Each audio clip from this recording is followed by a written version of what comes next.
بسم اللہ الرحمن الرحیم۔ شروع اللہ کے نام سے جو بڑا مہربان نہایت رحم والا ہے۔ السلام علیکم ورحمۃ اللہ وبرکاتہ۔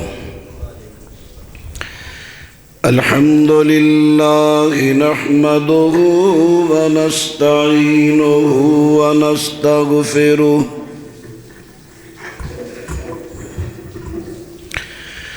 ونعوذ باللہ من شرور انفسنا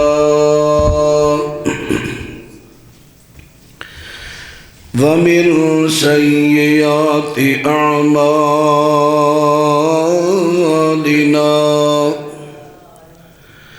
من يهده الله فلا مضل له ومن يضلل فلا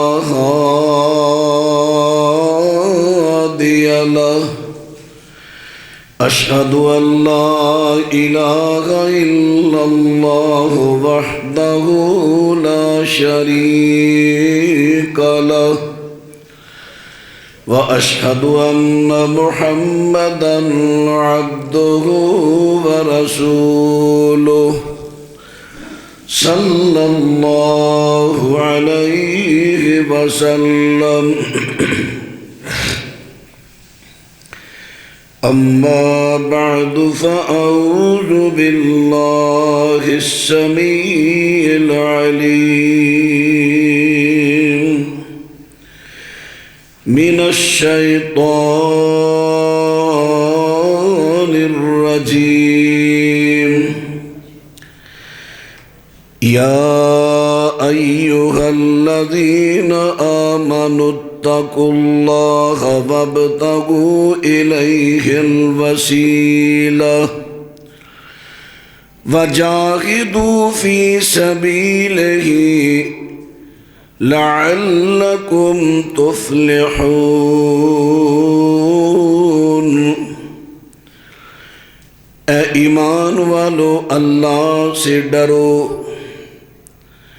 اور اللہ کی طرف وسیلہ یعنی اللہ کا قرب تلاش کرو، اور اللہ کے راستہ میں جہاد کرو، یقیناً تم کامیاب ہو جاؤ گے۔ معزز سامعین حضرات،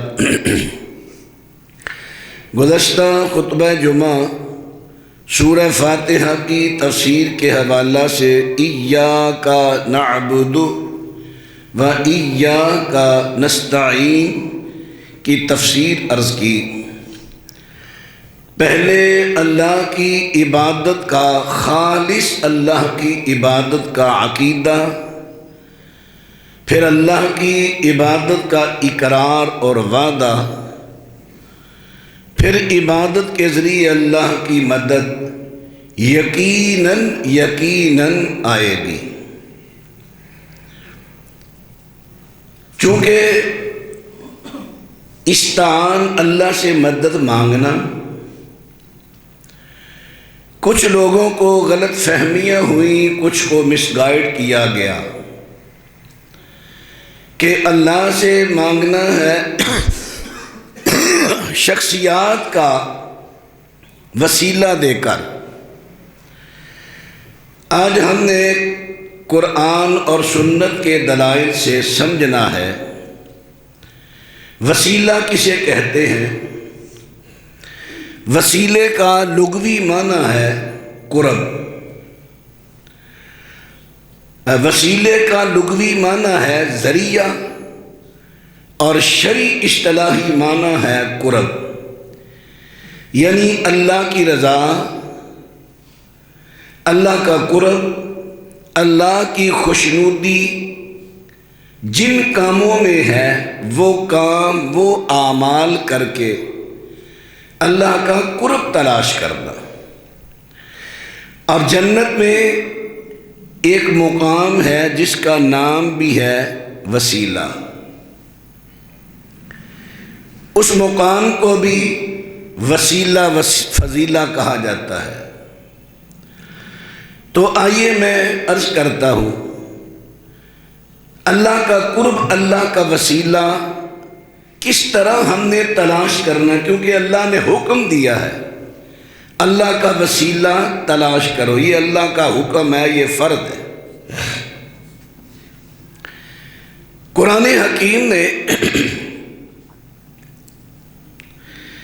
سورہ بنی اسرائیل، یہ میں نے سورۃ مائدہ کی آیت پڑھی تھی 35 نمبر، اور سورہ بنی اسرائیل میں آیت نمبر 57 میں اللہ نے اور بھی وضاحت فرمائی۔ اللہ پاک فرماتے ہیں اولئک الذین یدعون یبتغون الی ربہم الوسیلہ، فرمایا جن لوگوں کو یہ پکارتے ہیں، جن سے دعائیں کرتے ہیں، وہ کن کو پکارتے تھے؟ قرآن حکیم میں موجود ہے کہ حضرت عیسیٰ کو بھی پکارا جاتا تھا۔ صحیح بخاری میں ہے، حضرت عبداللہ ابن عباس رضی اللہ عنہ فرماتے ہیں قوم نوح میں 5 بندے نیک بڑے صالح بندے تھے، فوت ہو گئے، ان کی قبروں پر ان کی تصویریں بنا کر رکھی، پھر ان کو پکارنے لگے، ان سے مدد مانگنے لگے۔ گزشتہ خطبہ جمعہ میں نے ابن شیبہ کے حوالہ سے، ابن ابی شیبہ کے حوالہ سے روایت طرز کی، تستر علاقہ میں اللہ کے نبیوں میں سے ایک نبی کی قبر تھی، اس قبر والے کو وہاں کے لوگ قبر پر آتے، قبر والے سے مدد مانگتے، برسات نہ ہوتی برسات مانگتے۔ یعنی یہ جو تصور لوگوں کو دیا گیا ہے کہ وہ صرف بتوں کو پوجتے تھے، نہیں، یہ نہیں، کسی بھی خیالی بنا لیا بت اس کو پوجنے لگے، نہیں۔ جو اللہ کے نیک بندے دنیا سے چلے جاتے، ان کی تصویریں بناتے، مورتی بناتے، پتھر کی، پیتل کی، لوہے کی، چاندی کی، پھر وہ تصور میں پتھر نہیں ہوتا تھا، تصور میں وہ نیک شخصیت ہوتی تھی۔ جیسا کہ آج بھی بعض مذہبی پیشواؤں کی تصویریں گتے کی، کاغذ کی، سینریوں میں لگی ہوئی گھروں میں، دکانوں میں ہوتی ہے، اور تصور میں وہ کاغذ نہیں ہوتا، تصور میں وہ اور نیک بندے ہوتے ہیں جو دنیا سے چلے گئے۔ اسی طرح ان کا بھی یہی سوچ تھی۔ اللہ اکبر، فرمایا ان کو جو پکارتے ہیں یہ تو وہ لوگ ہیں، فرمایا یبتغون الی ربہم الوسیلہ، جن کو یہ پکارتے ہیں مدد کے لیے، جن کو پکارتے ہیں، جن سے مدد مانگتے ہیں، جن کی عبادت کرتے ہیں، کیونکہ دعا عبادت ہے، عبادت۔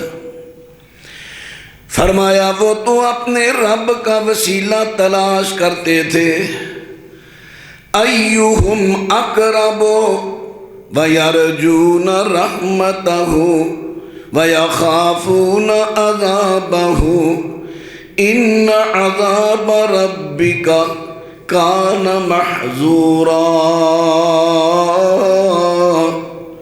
وہ تو ایسے لوگ تھے جو ایسے اعمال کرتے تھے بڑھ چڑھ کر کہ کون زیادہ اعمال صالحہ کرے گا جسے اللہ کا زیادہ قرب ملے، پھر اس کی رحمت کی امید رکھتے، اللہ کے عذاب سے ڈرتے۔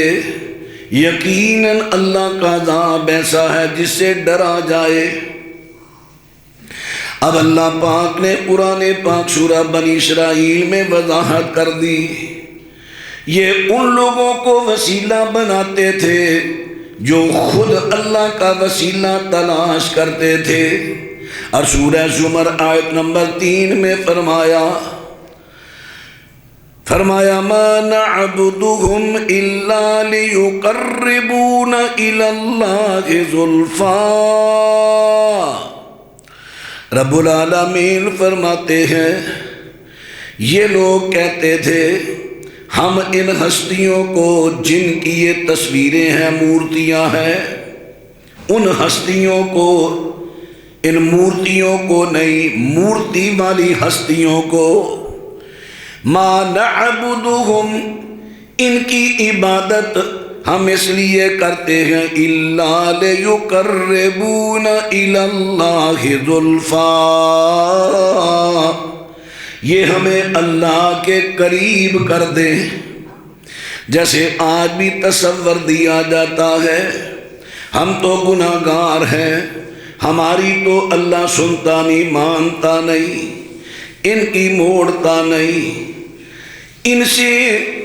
ان کو ہم وسیلہ بناتے ہیں یا اللہ فلاں کے وسیلے دعا قبول کر فلاں کی تو فعل فلاں کے حق میں ہماری دعا قبول کر شخصیات کا وسیلہ دینا۔ ما نعبدهم الا لیقربونا الی اللہ زلفا یہی وہ عقیدہ تھا جس سے شریعت پاک نے منع کر دیا۔ فرمایا وقال ربکم ادعونی استجب لکم اللہ رب العالمین فرماتے ہیں مجھ سے مانگو میں تمہاری دعائیں قبول کروں گا۔ ہاں وسیلے کا حکم دیا وہ وسیلہ کیا ہے شخصیات کا نہیں پھر سمجھے شخصیات کا نہیں اللہ اکبر نبی کریم صلی اللہ علیہ وسلم ارشاد فرماتے ہیں فرمایا 3 بندے سفر پر گئے بڑی مشہور روایت طوفان آیا آندھی آئی بارش آئی وہ تینوں ایک پہاڑ کی غار میں داخل ہو گئے بڑا وزنی پتھر اوپر سے گرا پہاڑ غار کا منہ بند کر دیا اب تینوں نے بڑا زور لگایا پتھر غار کے منہ سے ذرا برابر بھی ہلا نہیں اب سب مل کے بات کیا کہنے لگے انظروا اعمالا عملتموها صالحة لله فادعوا الله بها لعله یفرجها عنکم ایسا کرو اپنے اپنے اعمال میں سے کوئی عمل یاد کرو جو خالص اللہ کے لیے کیا ہو اس میں کوئی لالچ نہ ہو کسی غیر کا شیبہ نہ ہو فرمایا جو خالص اللہ کے لیے اعمال کیے ہیں وہ اعمال یاد کرو فادعوا اللہ بہا اس اعمال صالحہ کے ذریعے اس اعمال صالحہ کے ذریعے اللہ کو پکارو اب یہاں لغوی معنی آئے گا وسیلے کا لغوی معنی ذریعہ شرعی معنی اس شرعی اصطلاح میں اس کا ایک معنی یہ بھی اللہ کا قرب وسیلہ اب تینوں نے اپنے اپنے نیک اعمال پیش کیے ایک نے کہا یا اللہ تو جانتا تھا میں بکریاں چراتا تھا شام کو آتا بکریوں کا دودھ دوتا سب سے پہلے اپنے بوڑھے ماں باپ کو پلاتا پھر بچوں کو پلاتا ایک دن میں دور چلا گیا جنگل میں واپس آتے دیر ہو گئی میرے والدین میرے آتے آتے سو گئے میں بکریوں کا دودھ دویا یا اللہ تو جانتا ہے بھوک سے میرے بچے میرے پاؤں سے چمڑتے تھے، میں نے اپنے بچوں کو دودھ نہیں پلایا، میں دودھ لے کر اپنے والدین کے سر کے پاس کھڑا ہو گیا، ان کو جگایا بھی نہیں کہیں ان کی نیند خراب نہ ہو جائے۔ یا اللہ میں انتظار کرتا رہا، فجر کے قریب جا کر اٹھے، میں نے دودھ پیش کیا، انہوں نے پیا۔ اے اللہ تو جانتا ہے میں نے یہ خالص عمل تیرے لیے کیا، تیرے لیے کیا۔ اے اللہ اللہم اللہم ان کنت تعلم انی فعلتہ ابتغاء وجہک ففرج لنا فرجتا نرا منہا السماء۔ اے اللہ تو جانتا ہے، یقیناً تو جانتا ہے میں نے یہ عمل خالص تیری رضا کے لیے تیرے لیے کیا۔ اگر تیرا میرا عمل تجھے قبول ہے تو اس پتھر کو اتنا ہٹا دے، نرا منہا السماء، ہم آسمان کو دیکھ لیں۔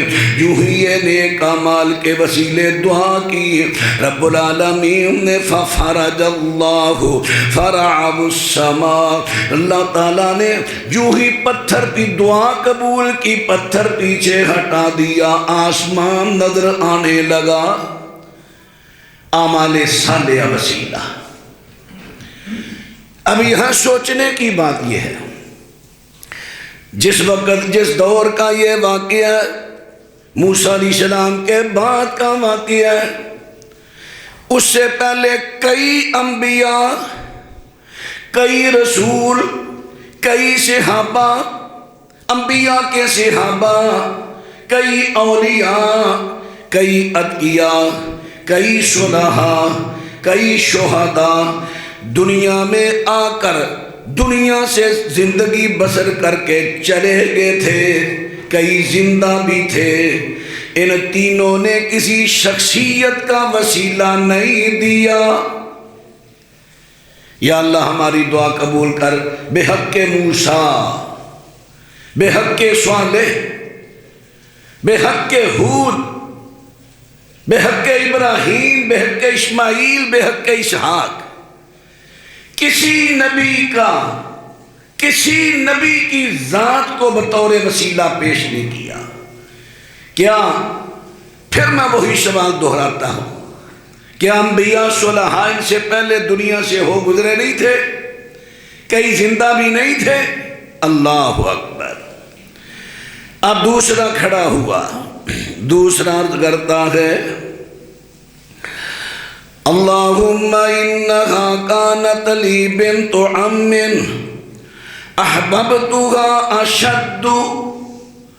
اے اللہ تو جانتا ہے میرے چچا کی ایک بیٹی تھی، میں اس پر بڑا فریفتہ تھا، میں نے اس کو دعوت دی، اس نے صاف انکار کر دیا۔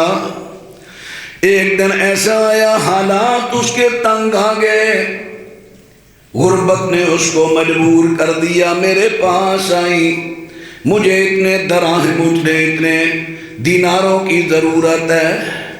یا اللہ میں سونے کے دینار جتنے دنوں میں بھی کام کاج کر کے اکٹھے کیے میں نے اسے دے دیے، لیکن میں نے اسے شرط لگائی، میں نے دینار دیتے ہوئے اسے شرط لگائی۔ تو دینار کی شرط کیا تھی؟ فَأَعْطَيْتُهَا 20 وَمِئَةَ دِینَارٍ، 120 دینار تھے۔ عَلَىٰ أَن تُخَلِّيَ بَيْنِي وَبَيْنَ نَفْسِهَا، میں نے شرط لگائی یہ میں پیسے تجھے دیتا ہوں، تو نے میرے ساتھ خلوت اختیار کرنی ہے، یعنی برائی کا وعدہ لے لیا۔ وہ مان گئی بیچاری، غربت کی ماری ہوئی، وہ مان گئی۔ آخر کر جب ہم علیحدہ ہوئے، خلوت میں گئے، مجھے کہنے لگی قَقَا یا عبد اللہ اتق اللہ،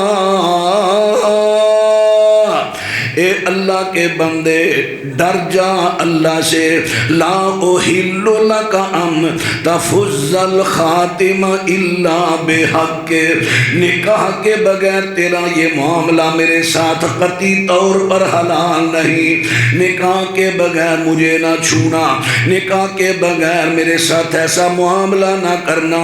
یا اللہ تو جانتا ہے جب اس نے کہا اتق اللہ، اللہ سے ڈر جا، اللہ اس وقت چونکہ میں نے پہلے وعدہ لیا تھا، وہ بھی مجبور تھی، خلوت میں آ گئی، اس وقت یا اللہ حتی اذا قدرت علیہا، میں پوری قدرت رکھتا تھا، پورے اختیار تھے میرے اس وقت، چاہتا تو میں کہتا میں نے تجھے پیسے دیے، پیسے دے قرضہ مند کیا ہے، میں برائی کر بھی سکتا تھا، لیکن یا اللہ میں نے اسے سارے پیسے چھوڑ دیے، تجھ سے ڈرتا ہوا گناہ کو چھوڑ کر فقم تو نکل گیا۔ اے اللہ تو جانتا ہے میں نے وہ گناہ صرف تیرے ڈر سے چھوڑا، تیرے ڈر سے۔ اللہم فَإِن كُنْتُ تَعْلَمُ أَنِّي فَعَلْتُهُ ابْتِغَاءَ وَجْهِكَ فَفَرِجْ عَنَّا فَرْجَةً فَفَرَجَ، اے اللہ اگر تو جانتا ہے میں نے یہ عمل خالص تیری رضا کے لیے کیا، اللہ قبول کر کے پتھر کو پیچھے ہٹا دے۔ اللہ تعالیٰ نے اس کی دعا بھی قبول فرمائی، پتھر کو پیچھے ہٹا دیا۔ اب تیسرا بندہ کھڑا ہوا، اللہم انی استاجرت اجیرا بفرق وازر، اے اللہ میرے پاس ایک مزدور آیا، میں نے اسے تھوڑا سا کام بتایا، یہ کام کر دے، میں تجھے ایک فرق آرز، منجی دھان جس میں سے چاول نکلتے ہیں، وہ تیری مزدوری کے تیرے کام کے عوض میں تجھے وہ مزدوری کے طور پر دوں گا۔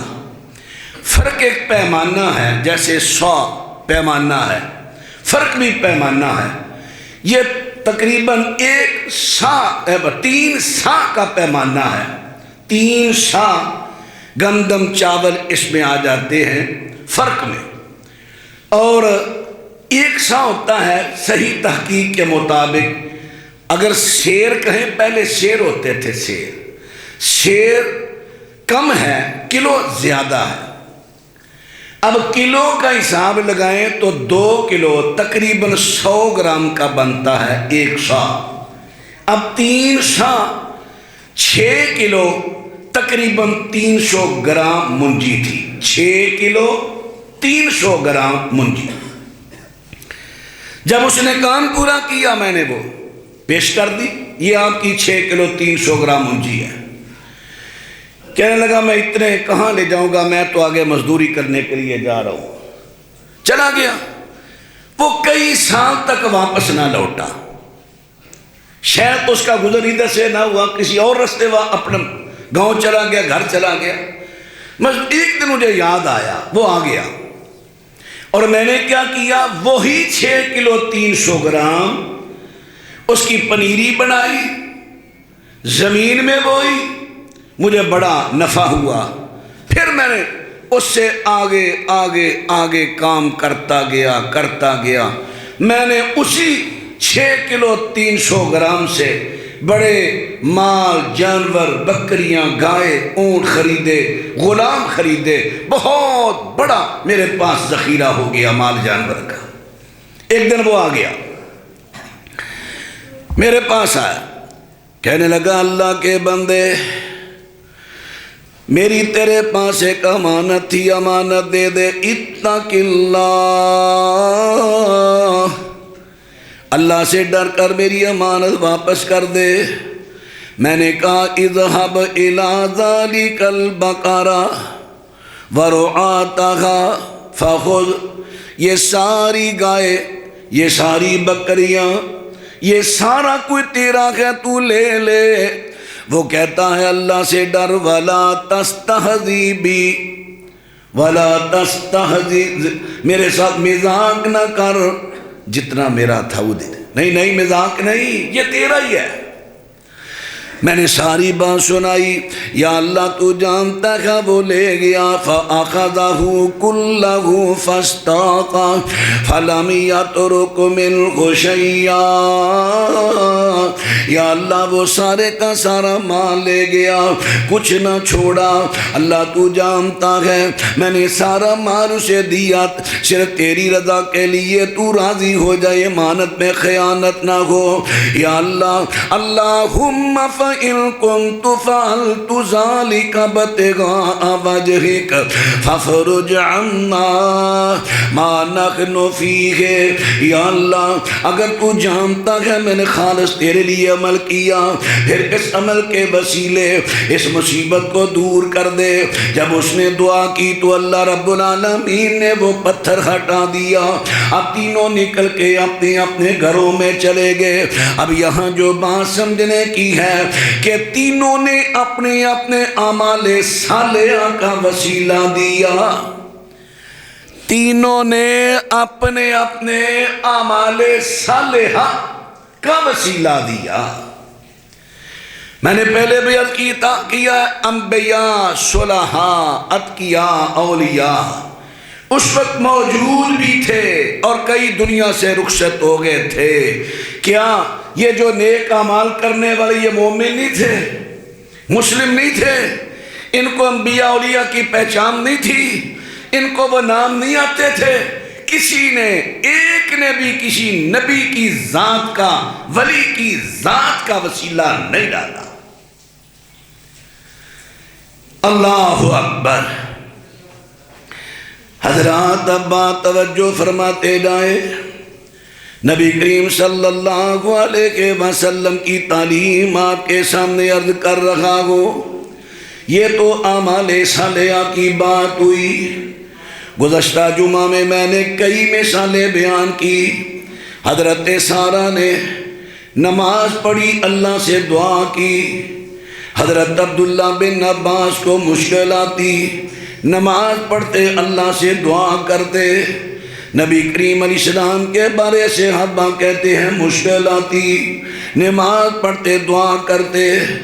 میدان بدر میں جب نبی علیہ السلام نے دیکھا میرے صحابہ کی تعداد قلیل، وہ ہیں کثیر، ساری رات اللہ کے نبی نماز پڑھتے رہے، دعا کرتے رہے۔ اللہ تعالیٰ نے مدد فرمائی، فرشتوں کو بھیجا۔ حضرات انبیاء صلحاء کا طریقہ یہ ہے، وہ اللہ کا وسیلہ تلاش کرتے، اللہ کا قرب تلاش کرتے، کس کے ذریعے؟ اعمال صالحہ کے ذریعے۔ ایک بھی صحیح سند سے آپ کو روایت نہیں ملے گی جس میں کسی نبی ولی بزرگ نے کسی نبی ولی بزرگ کی ذات کا وسیلہ ڈال کر اللہ سے مانگا ہو، ایک بھی۔ اور جو پیش کی جاتی ہیں وہ میں بھی اب آپ کے سامنے ان کی وضاحت کرتا ہوں۔ پہلے ہے اعمال صالحہ، پھر ہے دعا۔ نیک لوگوں کے پاس جاؤ، ان سے دعا کراؤ۔ دعا بھی عمل ہے اور عمل وسیلہ بنتا ہے، عمل کا انکار نہیں۔ بات ہے ذات کی، ذات کا وسیلہ نہیں، عمل کا وسیلہ ہے۔ نبی کریم صلی اللہ علیہ وسلم کے صحابی حضرت صاحب بن یزید رضی اللہ تعالیٰ عنہ، ان کی عمر 90 اور 94 سال ہو گئی، لیکن ان کا جسم بالکل قائم، نظر بھی قائم، سماعت بھی قائم، بصارت بھی قائم، جسم پورا ایکٹیو۔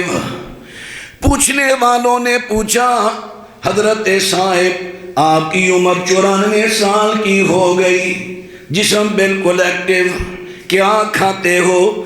فرماتے ہیں الا بدعائے رسول اللہ، یہ اللہ کے نبی کی دعا کا ثمرہ ہے۔ انہوں نے یہ نہیں کہا یہ نبی کی طفیل ہے، یہ نہیں کہا، بس یہ نبی کے وسیلے ہوا۔ کیا کہا؟ بے دعاء رسول اللہ، یہ اللہ کا کرم مجھ پر جو ہوا ہے اللہ کے رسول کی دعا ہے۔ دعا کیسے؟ فرماتے ہیں میں چھوٹا بچہ تھا، بیمار ہوا، اللہ کے نبی کے پاس میری خالہ مجھے لے کر گئی، اللہ کے رسول یہ میرا بھانجا ہے، بیمار رہتا ہے، دعا کر دے۔ فدعا لی، نبی کریم نے میرے لیے دعا کی، اللہ اس کی بیماریوں کو دور کر دے، اسے شفا دے دے، تندرستی صحت دے دے۔ اللہ کے نبی نے دعا کی، آج تک مجھے اللہ پاک نے صحت عطا فرمائی۔ صحیح بخاری کی یہ روایت ہے، اس حدیث سے ثابت ہوا اللہ کے نبی کی دعا وسیلہ بنی، تو نیک لوگوں سے دعا کرواؤ، دعا وسیلہ بن سکتی ہے۔ حضرت عثمان بن حنیف رضی اللہ عنہ فرماتے ہیں ایک نبینا بندہ نبی علیہ السلام کی خدمت میں حاضر ہوا، ادعو اللہ ان یعافینی، اللہ کے نبی دعا کرو مجھے اللہ میری بصارت لوٹا دے، میری آنکھیں ٹھیک ہو جائیں۔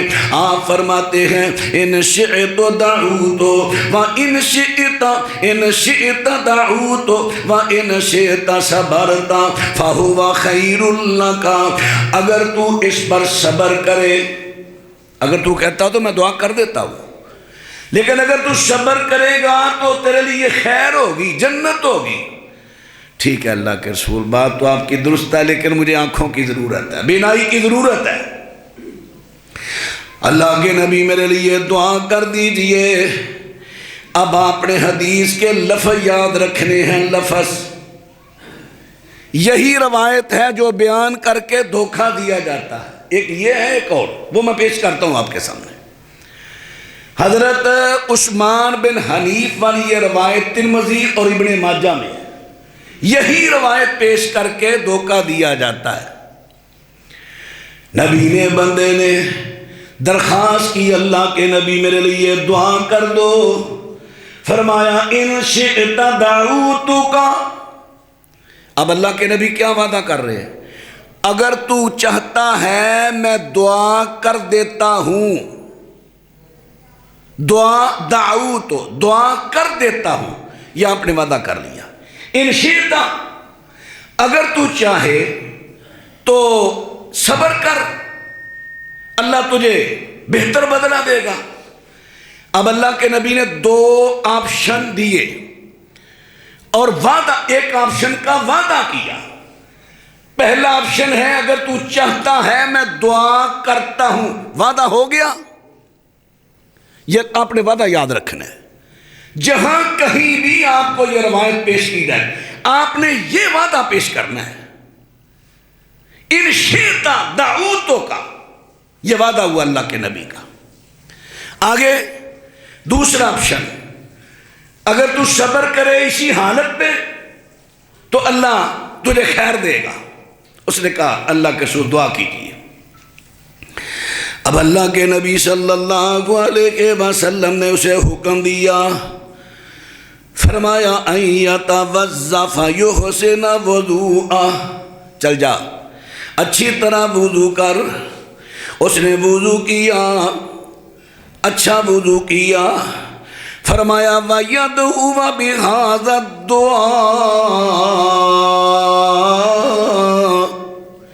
اب فرمایا وہ دعا کرے ان لفظوں کے ساتھ، اللہ کو پکارے اس دعا کے ساتھ، اللہم انی اسألک، اے اللہ میں تجھے سوال کرتا ہوں، وَأَتَوَجَّهُ إِلَيْكَ بِنَبِيِّكَ محمد نبی الرحمہ صلی اللہ علیہ وسلم، اے اللہ میں تیری طرف متوجہ ہوا ہوں اپنے نبی محمد صلی اللہ علیہ وسلم کی معیت۔ با جو ہے نا، با عربی زبان میں حرف جارہ 17 ہیں، حرف جارہ، باؤ تاؤ کافو لامو واؤ منزو مشخلا ربا حاشا من عدا فی ان علا حتی الہ، یہ 17 حروف ہیں۔ ان پر ایک کتاب لکھی گئی ہے، شرح مئات عامل، 100 عامل کی شرح مدارس میں پڑھائی جاتی ہے، بڑی مزیدار کتاب ہے۔ اس میں 9 مشہور معانی ہیں صرف اکیلے حرف با کے، اس سے زیادہ بھی ہیں لیکن 9 مشہور معانی ہیں۔ اس میں ایک مائیت بھی ہے، جہاں مائیت ہو نا، مثلا امشی بیکا، امشی میں چلتا ہوں، بیکا تیرے ساتھ، اب کیا ہوا؟ تیرے ساتھ، یعنی میں اور تم دونوں، یہ مائیت ہوئی نا، ساتھ ہوا، رفاقت ہوئی، چلیں کٹھے چلتے ہیں۔ ان میں سے مائیت با، اس کا مائیت بھی معنی ہے با کا۔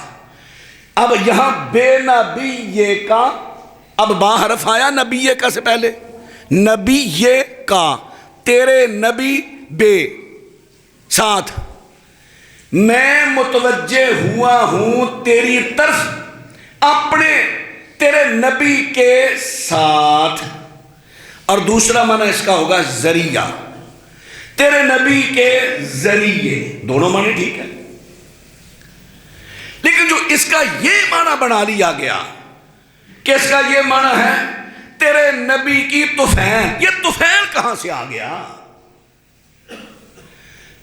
تیرے نبی کے حق، حق کہاں سے؟ حق تو عربی کا لفظ ہے، صحابی کو عربی نہیں آتی تھی، اللہ کے نبی کو نہیں آتی تھی، آپ کو زیادہ آ گئی۔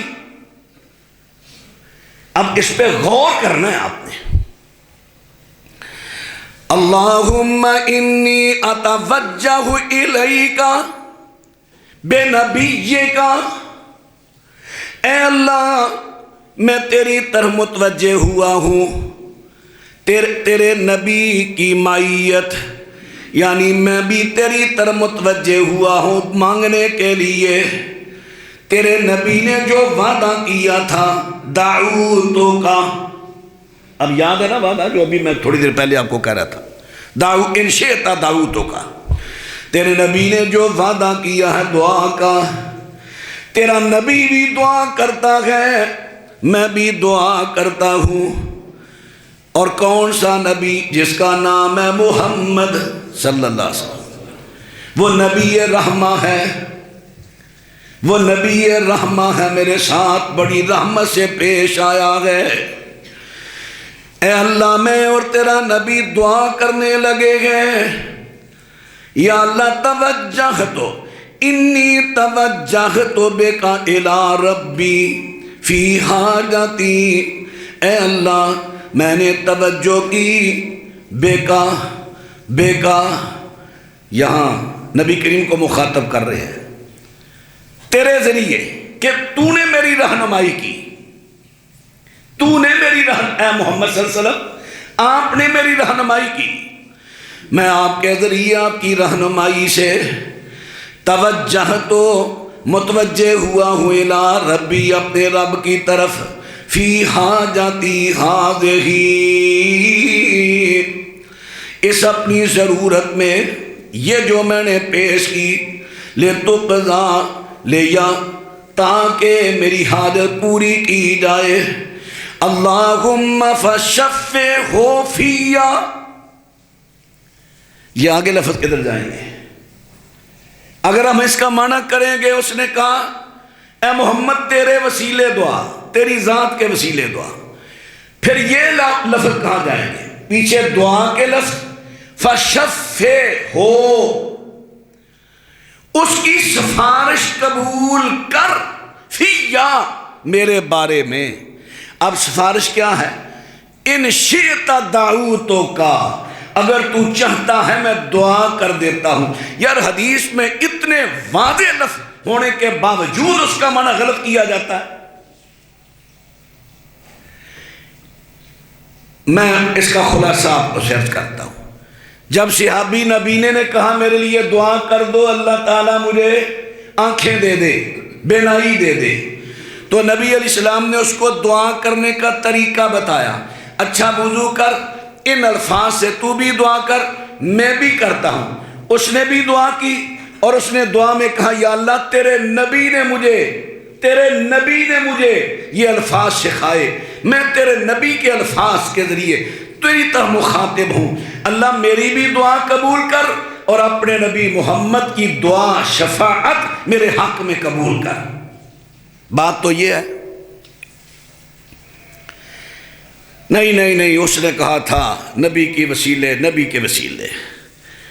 اب ایک اور روایت بھی سماعت فرمائیں، پھر اس کے بعد میں خلاصہ والی جو فیصل کن روایت پیش کروں گا، اس کی اصل صحیح بخاری میں ہے اور مفسر روایت طبقات ابن سعد میں ہے، وہ میں ابھی تھوڑی دیر تک آپ سے سامنے پیش کرتا ہوں۔ پہلے صحیح بخاری کی یہ روایت سماعت فرمائیں۔ یہ جو میں نے پہلے عرض کیا یہ سنن ترمذی ابن ماجہ کی روایت، ترمذی میں 3895 نمبر پر حدیث ہے اور ابن ماجہ میں 1385 نمبر پر یہ حدیث ہے۔ حضرت عمر بن خطاب رضی اللہ تعالیٰ عنہ نبی کریم صلی اللہ علیہ وسلم کی وفات کے بعد بارش نہیں ہو رہی، حضرت عمر بن خطاب نے نبی کریم کے چچا حضرت عباس رضی اللہ عنہ ان کو ساتھ لیا اور صحابہ کو ساتھ لیا، تابعین کو ساتھ لیا، نکلے اللہ سے بارش کی دعا مانگنے۔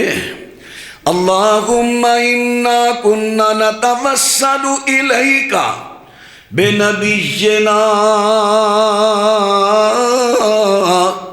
اے اللہ جب تیرے نبی زندہ تھے ہم ان کے ذریعے ان کو وسیلہ بناتے تھے تیری طرف۔ اب وسیلہ کیسے بنایا؟ اللہ کے نبی صحابہ کو لے کر جاتے باہر، نبی کریم صلی اللہ علیہ وسلم نماز پڑھتے، نماز استسقاء، پھر آپ کے لیے منبر رکھا جاتا، کئی مرتبہ آپ ایسا کرتے، یہ جو چادر ہوتی آپ کی چادر مبارک اوپر والے کنارے نیچے کر دیتے، نیچے والے اوپر کر دیتے، یعنی باہر کی سائڈ اندر کی سائڈ باہر الٹا دیتے، پھر اللہ سے دعا کرتے یا اللہ ہمیں بارش عطا کر دے، اللہ تعالیٰ بارش برسا دیتے۔ پتہ چلا کہ حضرت عمر کیا کہہ رہے ہیں، اللہم انا کننا نتوسل الیک بنبینا، اللہ ہم اپنے نبی کو اپنے نبی کے ذریعے تیری طرف وسیلہ بناتے، نبی کے ذریعے، یعنی سونے نبی دعا کرتے، وہ دعا وسیلہ بنتی، تو بارش برسا دیتا۔ اب تیرے نبی دنیا سے چلے گئے، اب چاہیے تھا نا، اگر یہی عقیدہ ہوتا تو اب حضرت عمر کو یہ کہنے کی کیا ضرورت تھی اب تیرے نبی کے چچا بوڑھے عباس کو لے کر آئے ہیں؟ اب کہتے یا اللہ تیرے نبی محمد صلی اللہ علیہ وسلم کی وسیلے دعا کرتے ہیں، قبر تو وہاں مدینے میں تھی نا آپ کی، وہی آپ مدفون تھے نا مدینہ منورہ میں، تو کہتے یا اللہ اپنے نبی محمد کے وسیلے میں بارش دے دے۔ کسی ایک صحابی نے بھی ایسا نہیں کیا، انہوں نے کہا یا اللہ اب تیرے نبی وَإِنَّا نَتَوَسَّلُ إِلَيْكَ بِأَمِّ نَبِيِّنَا، اب تیرے نبی دنیا سے چلے گئے، تیرے نبی کے چچا عباس زندہ ہیں، ان کو لے کر آئے ہیں، ان کے ذریعے بارش دے دے، یعنی وہ دعا کرتے ہیں، کیونکہ استسقاء نماز پڑھائی پھر دعا کی، حضرت عباس نے دعا کی، فرمایا اس کو وسیلہ بناتے ہیں، فسقنا، ہمیں بارش دے دے۔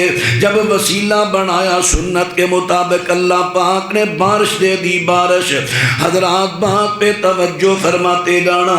پہلے میں نے عرض کیا اعمال صالحہ کو وسیلہ بناؤ، دوسرا میں نے عرض کیا کسی نیک بندے سے دعا کراؤ، اس کی دعا کو وسیلہ بناؤ۔ اب تیسرا رب العالمین نے قرآن حکیم سورہ اعراف آیت نمبر 188 میں فرمایا وَلِلَّهِ الْأَسْمَاءُ الْحُسْنَى فَادْعُوهُ بِهَا وَذَرُوا الَّذِينَ يُلْحِدُونَ فِي أَسْمَائِهِ۔ فرمایا اللہ تعالیٰ کے جتنے نام ہیں وہ سارے اچھے ہیں، فَادْعُوهُ بِهَا، فرمایا اللہ کو اللہ کے سارے ناموں میں سے جس کے ذریعے چاہو پکارو، اور ان لوگوں کو چھوڑ دو جو اللہ کے ناموں میں الحاد کرتے ہیں، خلط ملط کرتے ہیں مانی، ان کو چھوڑ دو۔ اللہ کے ناموں کے ذریعے مثلا نبی کریم صلی اللہ علیہ وسلم نے دعا کی اللہم مذہب البأس، اے بیماریوں کو دور کرنے والے۔ اب مذہب اس میں فاعل ہے، آگے بأسا بیماریوں تنگیوں کو دور کرنے والے، یعنی مذہب اللہ کا صفاتی نام ہے۔ اب جہاں دور کرانے کی ضرورت پیش آئی، اللہ نے نبی کریم نے اللہ کا وہی صفاتی نام ذکر کیا اللہم مذہب الباس، اے بیماریوں کو دور کرنے والے رب بیماری کو دور کر دے، کیونکہ تیرے علاوہ کسی کی شفا نہیں، ایسی شفا دے دے بیماری کا نام تک نہ رہے۔ اب بات پہ غور کرتے جائیں، پھر اللہ کے نبی فرماتے ہیں اللہ کے 99 نام ہیں جو ان کو یاد کر لے گا جنت واجب ہو جائے گی، اللہ اسے جنت عطا کر دے گا۔ اس کا معنی یہ نہیں کہ صرف اللہ کے 99 ہی نام ہیں، یہ نہیں مطلب اس کا، بعض لوگوں نے یہی مطلب سمجھا ہے۔ آج اکثر قرآن پاک آپ دیکھیں گے نا تو قرآن پاک کے شروع اور آخر میں اوراق لگائے ہوتے ہیں، ایک طرف اللہ کے 99 نام اور دوسری طرف نبی کریم کے 99 نام، حالانکہ نبی کریم کے 99 نام حدیث سے ثابت ہی نہیں۔ بہت سارے نام اللہ تعالیٰ کے نام نبی کے ناموں میں شامل کر دیے، مثلا اول آخر ظاہر باطن، یہ تو اللہ کی صفات ہے، دیکھ لیں پڑھ لیں، نبی کے ناموں میں شامل کر دیا۔ اب اللہ بھی اول، نبی بھی اول، اللہ بھی آخر، نبی بھی آخر، اللہ بھی باطن، نبی بھی باطن، اللہ بھی ظاہر، نبی بھی ظاہر، فرق کیا ہوا؟ اس کو کہتے ہیں شرک فی السماء، ناموں میں شرک، اور یہ شرک معمولی نہیں، شرک اکبر ہے۔ بہت سارے مشرکین عرب کے وہ شرک فی السماء کرتے تھے۔ اللہ اکبر، اللہ تعالیٰ کے صرف 99 نام نہیں، لا تعداد نام۔ حضرت عبداللہ بن مسعود رضی اللہ تعالیٰ عنہ کی روایت مسند احمد میں ہے، اس میں ہے کہ یا اللہ جتنے بھی تیرے نام ہیں میں سب کے ذریعے تو سے دعا کرتا ہوں، یا اللہ جو نام تو نے نام اپنے رکھے یا اپنے نبیوں پر نازل کیے یا کتابوں میں نازل کیے یا پھر استأثرت بہ فی علم الغیب عندک، اے اللہ جو نام تیرے پاس غیب میں ہے جس کا کسی کو پتہ نہیں، غیب میں ہے، صرف تجھے پتہ ہے ان ناموں کا، تجھے پتہ اور کسی کو نہیں، نبیوں کو بھی ناموں کا پتہ نہیں، کیونکہ خود اللہ کے نبی کہہ رہے ہیں اللہ ایسے تیرے نام جو غیب میں ہے تیرے پاس جس کا کسی کو پتہ نہیں۔ جب اللہ کے رسول شفاعت کبریٰ کریں گے لوگوں کی، سجدہ میں پڑھیں گے، نبی علیہ السلام نے فرمایا میں وہ کلمات اللہ کی تعریف میں کہوں گا جو اللہ مجھے اس وقت وحی کہے گا، ان کلمات کا مجھے ابھی پتہ نہیں۔ اب غور کریں، جو احباب اتنی فاش غلطی کرتے ہیں، فاش کہ نبی عالم الغیب ہے، کلی غیب ہے، سارا نبی کریم کو علم ہے۔ حضور کہتے ہیں مجھے پتہ ہی نہیں ان لفظوں کا، مجھے ناموں کا بھی نہیں پتہ جو اللہ کے پاس غیب میں چھپے ہیں۔ یہ کہا اللہ ان سارے ناموں کے وسیلے میں تجھ سے دعا کرتا ہوں، یہ حدیث کے لفظ ہے۔ حضرات اب بات پہ توجہ فرماتے جانا۔ حضرت سیدہ فاطمہ رضی اللہ تعالیٰ عنہ نبی کریم صلی اللہ علیہ وسلم کی بڑی پیاری صاحبزادی، بڑی لاڈلی صاحبزادی حضرت سیدہ فاطمہ رضی اللہ تعالیٰ عنہ، حضرت صفیہ نبی کریم کی پھپھو جان، آپ نے فرمایا یا صفیہ عمت رسول اللہ وَيَا فَاطِمَةُ بنت رسول اللہ، اے نبی کریم کی پھوپھی صفیہ، اے نبی کریم کی بیٹی فاطمہ، اعملا عمل کرنا، اعملا عمل کرنا، لما عند اللہ لا اغنی عنکما من اللہ شیئا، اے میری پھوپھی میری بیٹی، اگر تمہارے پاس عمل نہ ہوئے میں تمہیں اللہ سے چھڑا نہیں سکوں گا۔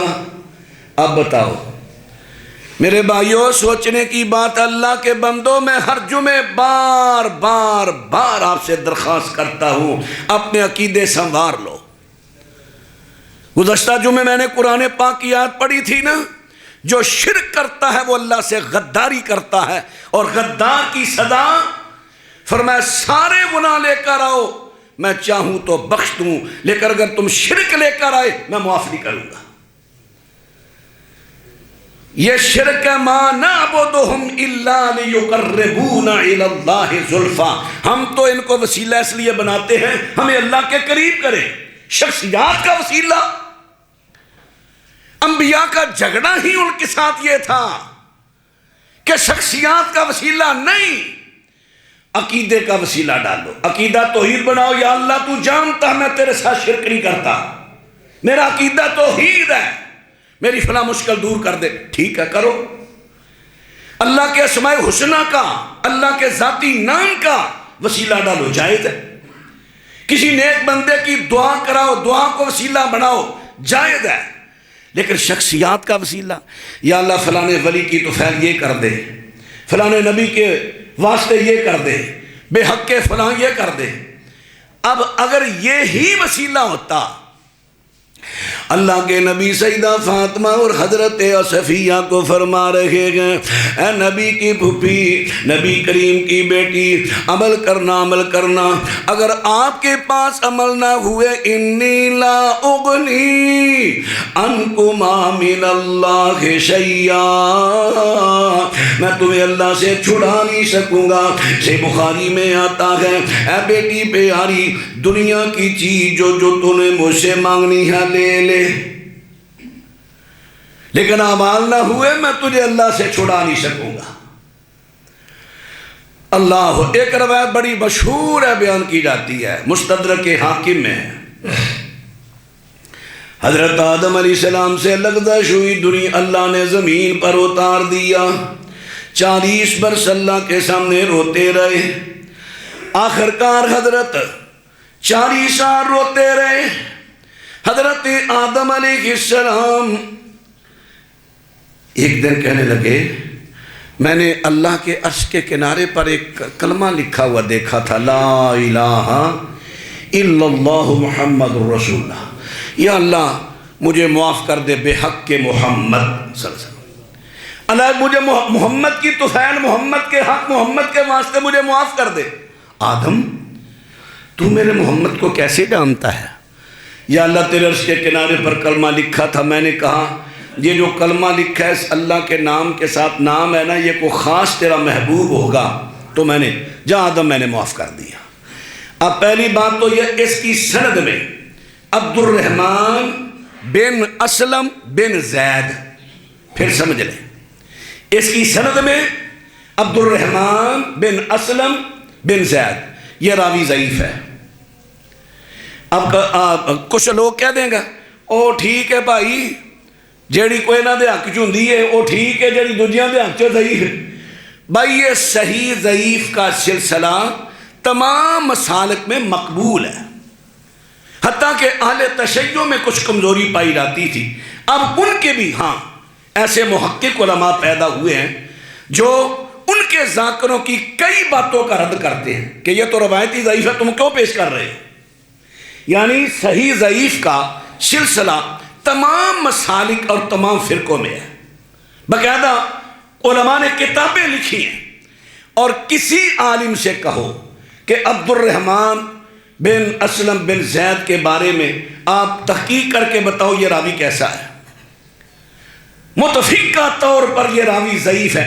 جب روایت ہی ضعیف ہے تو اس کو دلیل کیسے بنائیں گے؟ پھر یہ روایت قرآن کے خلاف ہے۔ اللہ پاک فرماتے ہیں فَتَلَقَّى آدَمُ مِن رَبِّهِ کلمات، حضرت آدم نے اپنے اللہ سے کچھ کلمات سیکھ لیے توبہ کے۔ وہ کلمات کیا ہیں؟ سورہ اعراف پڑھیے، وہ کلمات ہیں ربنا ظلمنا انفسنا وَإِن لَّمْ تَغْفِرْ لَنَا وَتَرْحَمْنَا لَنَكُونَنَّ مِنَ الْخَاسِرِينَ۔ اے اللہ ہم سے لغزش ہوئی، ہم نے اپنی جانوں پر خود زیادتی کی، تو نے کہا تھا یہ دانا نہیں کھانا، کھا لیا، ہم سے لغزش ہوئی، خطا ہوئی، اگر تو نے ہمیں معاف نہ کیا ہم خسارہ پانے والوں میں سے ہو جائیں گے۔ اب قرآن پاک تو یہ کہتا ہے یہ تھے کلمات، ان کے ذریعے اللہ نے ان کی توبہ قبول کی۔ ضعیف روایت کہتی ہے بے حق محمد۔ اب آپ فیصلہ کرو کیا قرآن کی تھنٹک اور مضبوط دلیل کو چھوڑ کر ضعیف روایت کا سہارا لینا یہ کہاں کا ایمان ہے، کہاں کا اسلام ہے؟ یہ بات بالکل غلط ہے۔ بے حق محمد مجھے معاف کر دے، کسی صحیح سند سے ثابت نہیں، یہی ایک روایت ہے۔ دوسری میں نے پہلے عرض کر دی حضرت عثمان بن حنیف والی، وہ دعا وسیلہ ٹھیک ہے، تو اس لیے اپنی دعاؤں میں یہ جو احباب کہتے ہیں یا اللہ بے حق کے فلاں، یا اللہ فلاں نے دی طفیل، فلاں نے وسیلے معاف کر دے، قطعی طور پر اس طرح دعا نہ کرنا یہ شرک ہے۔ یہ کہو یا اللہ میں نے نماز پڑھی ہے اس کے وسیلے، یا اللہ تیرے نام بڑے ہیں، اللہ تو رحمان ہے، اللہ تو رحمان ہے، اللہ تو رحیم ہے، اللہ میں تجھے ان تیرے صفاتی ناموں کے وسیلے درخواست کرتا ہوں مجھ پر رحم کر، ٹھیک ہے؟ اللہ تعالیٰ کے ذاتی نام اللہ، صفاتی نام لا تعداد، جن کی تعداد کا کسی انسان کو علم نہیں، جتنے ظاہر ہیں ان میں سے کسی نام کے ذریعے اللہ کو پکارو۔ اور تیسرا نیک لوگوں سے دعا کرواؤ اور دعا کو وسیلہ بناؤ۔ یا اللہ تیرے بندے نے میرے حق میں دعا کی جس طرح اس نبی نے کہا فَشَفِّعْنِي فِيَّ، اللہ اس کی دعا، اس کی سفارش کو میرے حق میں قبول فرما۔ یہ ہے شرعی وسیلہ، عقیدے کا مسئلہ تھا۔ انشاءاللہ آئندہ خطبہ میں اہدنا الصراط المستقیم، صراط مستقیم کیا ہے یہ اس کی تفسیر ہوگی، چونکہ سورہ فاتحہ کی تفسیر جاری ہے نا، یہ بڑا اہم ترین عنوان ہوگا، اہدنا الصراط المستقیم۔ آج سارے فرقے کہتے ہیں ہم صراط مستقیم ہیں۔ میں اکثر آپ کو خطبات میں عرض کرتا ہوں چھوڑ دو فرقوں کو، بات کتاب و سنت کی کرو۔ اللہ ہمیں اپنی رحمت سے اپنی توحید سمجھائے، توحید کی سمجھ عطا فرمائے، عقیدہ توحید اپنانے کی توفیق بخشے۔ آخر دعوانا ان الحمد للہ رب العالمین۔